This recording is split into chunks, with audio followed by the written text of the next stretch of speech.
For more on this, we're now being joined by Idris Loan. Idris, thank you so much for joining us. We just heard the press briefing. It's made clear what actually happened on the ground and how meticulously each and every terror site was picked and how meticulously the operation was conducted. We also see the significance of the name here, Operation Sindoor.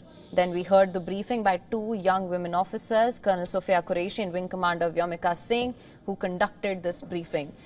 Idris, what can you tell us?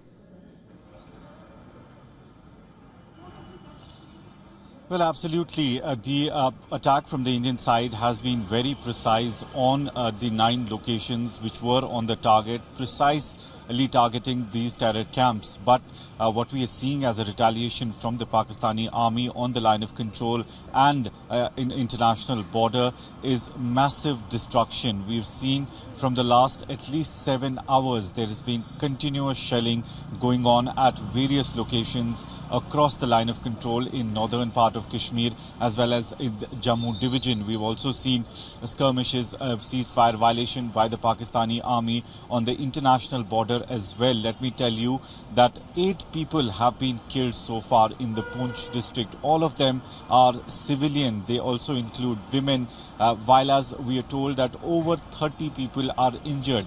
They've been shifted to the hospital.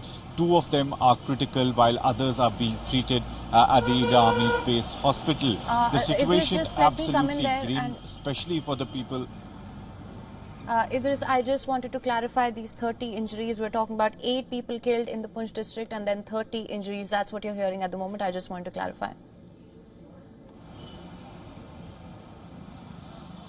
Yes, 8 civilians have been killed in the park firing from across the border in the Poonch sector, while as over 30 people are injured in the same firing incident. We've seen properties of the civilians completely dismantled and damaged in the shelling that has been done by the Pak army in the last 5 to 6 hours continuously in the Poonch region.